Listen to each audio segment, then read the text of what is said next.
देश पिछले 1 महीने से कोरोना की दूसरी लहर से ऐसी मार झेल रहा है कि भले ही कोरोना के केसेस कम होने लगे हों, लेकिन मरने वालों का आंकड़ा अब हर दिन एक नया रिकॉर्ड बना रहा है। पहले से कोरोना महामारी को झेल रहे लोगों के लिए अब ब्लैक फंगस चिंता का कारण बनता जा रहा है। इसे लेकर केंद्र सरकार की चिंताएं बढ़ गई हैं। केंद्र सरकार ने सभी राज्यों को पत्र लिखकर ब्लैक फंगस के लिए अलर्ट किया है। वहीं राजस्थान, गुजरात, हरियाणा, तेलंगाना और तमिलनाडु ने ब्लैक फंगस को पहले से ही महामारी घोषित कर दिया है और अब दूसरे राज्य भी इसे लेकर सतर्क हो गए हैं।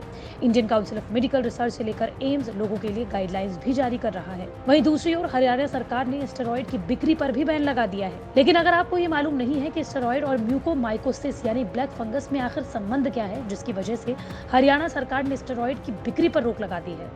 दरअसल म्यूकोमाइकोसिस यानी कि ब्लैक फंगल संक्रमण में पैदा होने वाली बीमारी है। लोग वातावरण में मौजूद फंगस के बीजाणुओं के संपर्क में आने से ब्लैक फंगस की चपेट में आते हैं। शरीर पर किसी तरह की चोट, जलने, कटने आदि के जरिए ये त्वचा में प्रवेश करता है और त्वचा में विकसित हो जाता है। कोरोना से उबर चुके या ठीक हो रहे मरीजों में इस बीमारी के होने का पता चल रहा है। इसके अलावा जिसे भी मधुमेह और जिसकी प्रतिरक्षा प्रणाली ठीक से काम नहीं कर रही है, उसे इसे लेकर सावधान रहने की जरूरत है। Indian council of medical research यानी कि ICMR ने लोगों को ब्लैक फंगस को समझाने के लिए एक गाइड भी जारी की है, जिसमें बताया गया है कि किसे ब्लैक फंगस का खतरा ज्यादा होता है।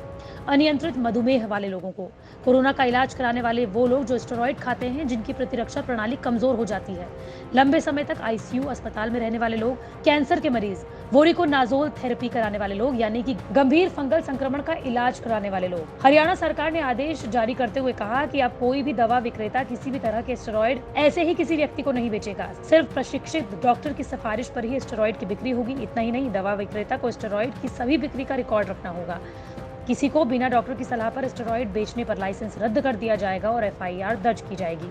हरियाणा में ब्लैक फंगस के 226 केस मिल चुके हैं और 14 लोगों की ब्लैक फंगस की वजह से मौत हो चुकी है। ये भी जान लीजिए कि पूरे देश भर में ब्लैक फंगस के कितने मामले आ चुके हैं। महाराष्ट्र में अकेले 2000 से ज्यादा मामले रिकॉर्ड किए गए हैं, गुजरात में 900, मध्य प्रदेश में 281, उत्तर प्रदेश में 102, राजस्थान में 100, उत्तराखंड में 25 और इस तरह से अलग अलग राज्यों में अब ब्लैक फंगस के मामले सामने आ रहे हैं।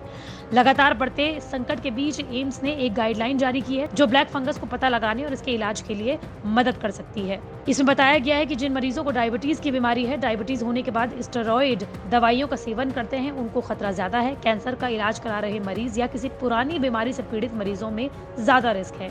जो मरीज स्टेरॉइड को अधिक मात्रा में ले रहे हैं, कोरोना से पीड़ित गंभीर मरीज जो मास्क या वेंटिलेटर के जरिए ऑक्सीजन सपोर्ट पर हैं। लेकिन ब्लैक फंगस का पता कैसे चलेगा? दरअसल अगर किसी की नाक से खून बह रहा है, पपड़ी जम रही है या काला सा कुछ निकल रहा है, नाक का बंद होना, सिर और आंख में दर्द, आंखों के पास सूजन, धुंधला दिखना, आंखों का लाल होना, कम दिखाई देना, आंख को खोलने बंद करने में दिक्कत होना, चेहरे का सुन्न हो जाना या झुंझुनी सी महसूस होना, मुंह को खोलने में या कुछ चबाने में दिक्कत होना, ऐसे लक्षणों का पता लगाने के लिए हर रोज खुद को चेक करें। अच्छी रोशनी में चेक करें ताकि चेहरे पर अगर कोई असर दिख रहा हो तो दिख जाए। दांतों का गिरना, मुंह के अंदर या आसपास सूजन होना। ब्लैक फंगस का अगर लक्षण दिखता है तो आपको क्या करना चाहिए? आपको तुरंत ENT डॉक्टर के पास जाना चाहिए, आंखों के एक्सपर्ट से संपर्क करना चाहिए और ऐसे किसी डॉक्टर से संपर्क किया जाना चाहिए जिसने पहले ब्लैक फंगस का इलाज किया हो। ट्रीटमेंट को हर रोज फॉलो करें। अगर डायबिटीज है तो ब्लड शुगर को मॉनिटर करते रहें और कंट्रोल करने की कोशिश करें। कोई दूसरी बीमारी हो तो उसकी दवाई लेते रहें और मॉनिटर करते रहें।